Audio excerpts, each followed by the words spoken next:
barbershop conversation, guys. Feel free to hit the subscribe button. I saw Errol Spence stories yesterday, and he looks great, man. It was a shot of him training with Marvelous Jarvis, and he actually looked good, man. So all the narratives about him being out of shape, I think he's ready to go. He probably has a date already that he hasn't announced. I have no idea. I've kind of taken a step back from listening to people's phone calls and getting all the information, people calling me. So I kind of taken a step back and really been in on Lincoln and Kennedy and my family. But today is his birthday, because coincidentally, Jordan was the next story and I saw it. So happy birthday to Errol Spence. And I'll say this to Errol Spence. Two things. Fighters fight. And do a sit-down interview with Brian Custer. I genuinely believe, like, because it's too much vlogging, it's too much conversation. You know, those Ellie interviews were okay, but Ellie is looking to go viral. Brian Custer and or myself is looking to tell the whole story. You understand? So there's a big difference in that. Ellie asks questions so he can make money. You know, Brian Custer is going to tell the whole story. I would suggest that you do that leading into your fight date. I think that would be good, because it looks like you're going to be out over a year. Well, no, it looks like you are going to be out over a year, because the schedule's out. And fighters fight. Fighters fight. And when your career is turning into a vlog, it's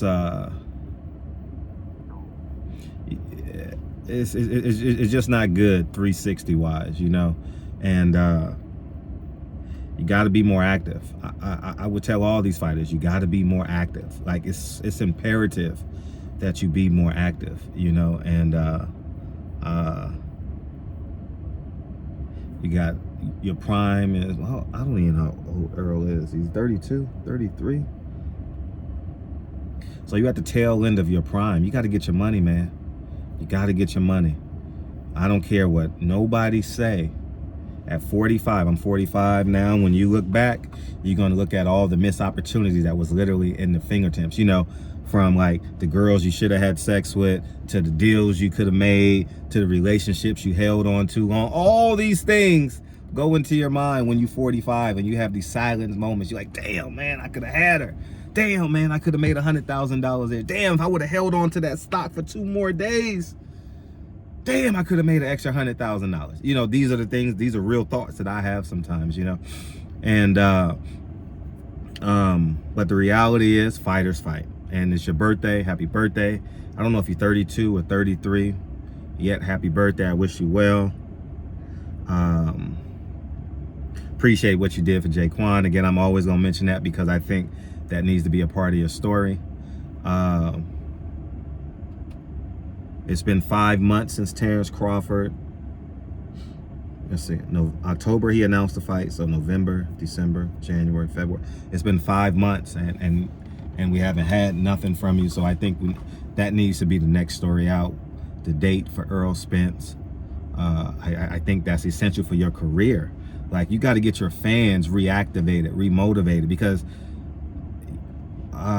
what's not being said is the longer you sit out, the more regional you become. Like it shrinks. Like for me, the last live boxing fight I saw was Tank Davis versus see, I even got the fighter's name, but that's the last live fight, because I was at a party and they had a one of those, what do they call it, those boxes. So I watched the fight, and that's the last live fight I've watched. I'm in the gym with Lincoln, playing basketball, watching basketball, going to high school basketball games. And so me being like a huge boxing fan, I haven't watched a live boxing match since January 6th. I don't do fight predictions. I forgot Jake Paul was fighting Sunday. That's the last big fight. And everybody else I haven't watched. I go to boxing scene. I don't even read the articles anymore. I just read the titles. You know, like I done unsubscribed to Boxing News because I really don't care about it anymore. I'm not really that enthusiastic about it as I once was. So as a man that has been big into boxing, you guys know the last 8 years, really big into boxing, I've kind of digressed from it, you know, and taken a more personal approach with my extracurricular time, you know. And Errol, you got to get back in the ring, dog. Like, by, as Malcolm say, by any means necessary. Whether it's what is it called? A mandatory, whether it's Terrence Crawford, and that's what I say, man. So happy birthday. I wish you well. I'm glad you're in great shape. We can cut down all the narratives. I never believed Errol was fat. It just didn't add up. To me, it just didn't add up. He's in shape.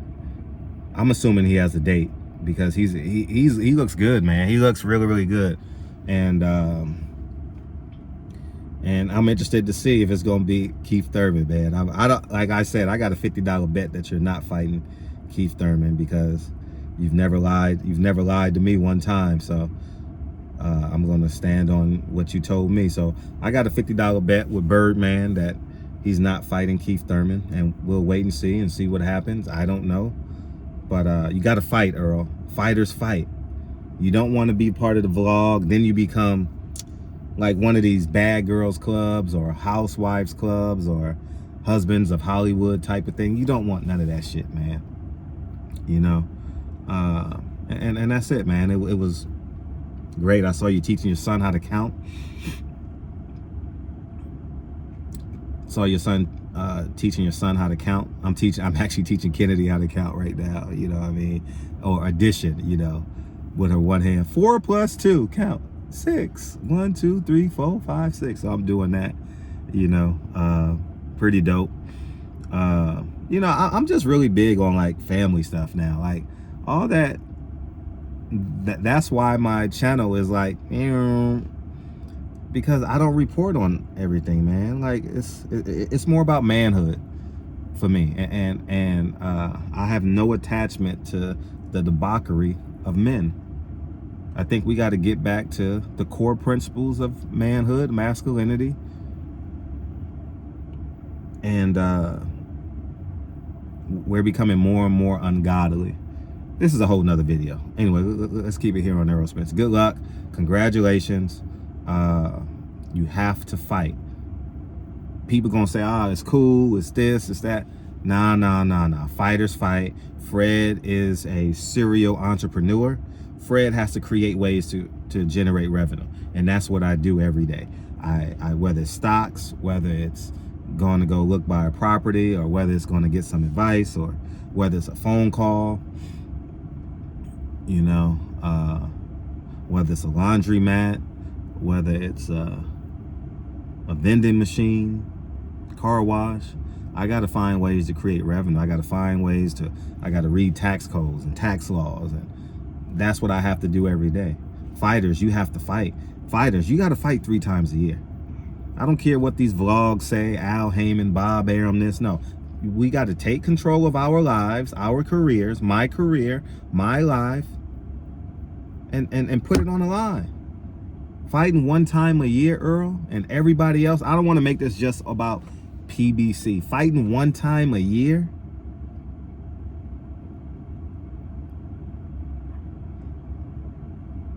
Will cost you on compound interest. Let's say you made $5 million a fight. Let's just say round number. 10% of 500,000 of 5 million. This is how my mind works. $5 million, 10% is $500,000, right? 5% of that is $250,000. So if you made $5 million per fight, you're losing a year in interest, $250,000 times 3. That's $750,000 a year. That's just waking up, breathing off of compound interest. Do you understand? 5% is fair because you're going to invest in properties, stocks, and all that. So 5% is kind of a yield is kind of low. Yeah. Whether it's from the bank, whether it's hard money loans, you let people borrow money, whether you're an angel investor, 5% is rather low. So if you fight 3 times a year, make $15 million, and your return is 5% annually, that's $750,000 annually just waking up and going to the gym and being a great fighter. That's how my mind works.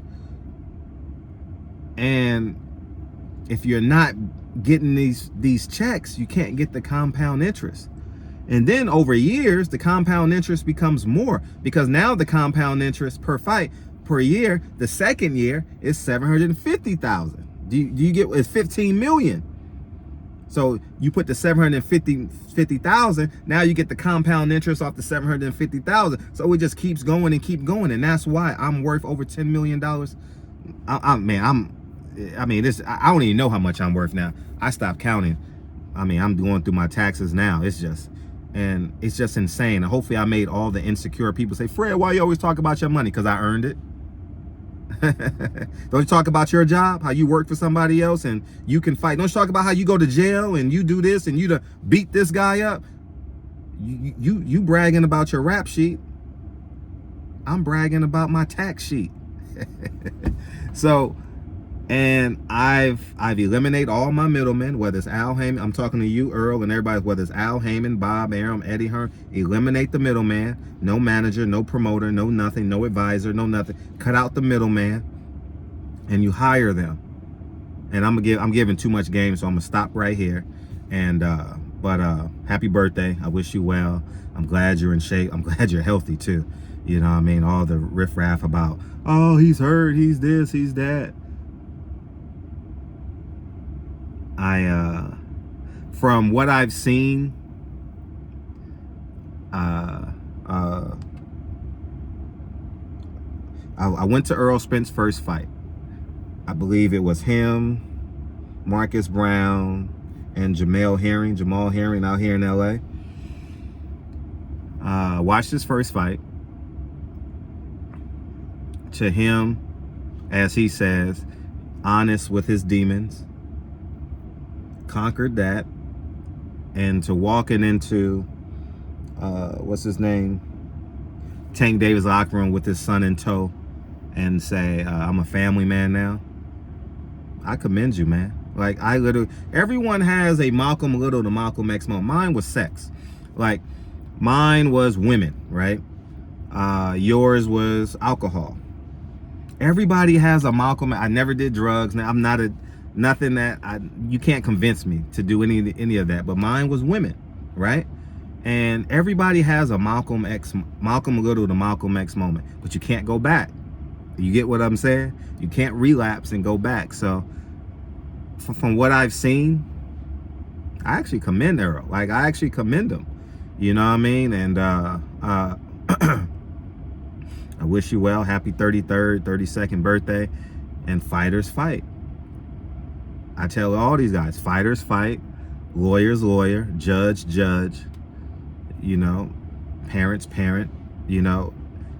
That's just the reality of this thing, man. Errol, you got to get back in the ring as soon as possible, because you don't want your career to turn into like a vlog and everyone has an opinion on you. We're not talking about you fighting, and then one side and then you got to choose a side who you want to protect. And I'm the biggest Errol Spence fan. Nah, if you're not in my opinion, you can't be an Errol Spence fan advocating for Keith Thurman, Errol Spence to fight. I done said a lot, man. I'm about to walk into this gym. I got wings too, Errol. Don't worry about it. I got wings too. Man, like I said, cooking with abs is coming as soon as time change and it gets 80 degrees outside. Oh, we doing cooking with abs, man. I'm learning how to grill. I told you guys I bought an outdoor kitchen. I'm learning how to grill. Cooking with the champ, man. I'm coming for you. Y'all have a great day. Happy birthday, Errol. Again, thank you for everything you've done here. And 2, fighters fight. You gotta fight, Errol. Errol, you gotta fight. I don't care what nobody say, whether it's even if it's Keith Thurman, you still gotta fight. Obviously, I want Terrence Crawford or fight a mandatory. Don't do that bullshit 154 catch weight. Nah, man. Nah, own up to what you've earned. Own up to your responsibilities. You know what I mean? Shit, in a perfect world, shit, I want to be a sinner too and be a parent. I can't be a saint and a sinner. You know what I mean? It just don't work that way. So fighters fight. Happy birthday. Wish you well. And do an interview with Brian Custer. That would be my suggestion to you, because he can fly out to you. I ain't flying nowhere. You probably wouldn't pick me now anyway. But anyways, do an interview with Brian Custer for 45 minutes to an hour. That can be a great lead into your next fight, because it's too much vlogging going on in your name and no one's saying, and the new undefeated, undisputed champion of the world, Errol. Errol the Truth Spence. We're not saying that. We're saying Errol did this, Errol ducking this, Errol did, that's vlog shit. I don't entertain that shit. Anyways, barbershop conversation. I'm going to the gym, man. All my fat baby daddies. I got my waistband, I got my sweat jacket, I got my hoodie on already, and I'm about to go get wrapped up. Got my water bottle. Yeah, it's work time, y'all. I'm gone. Peace.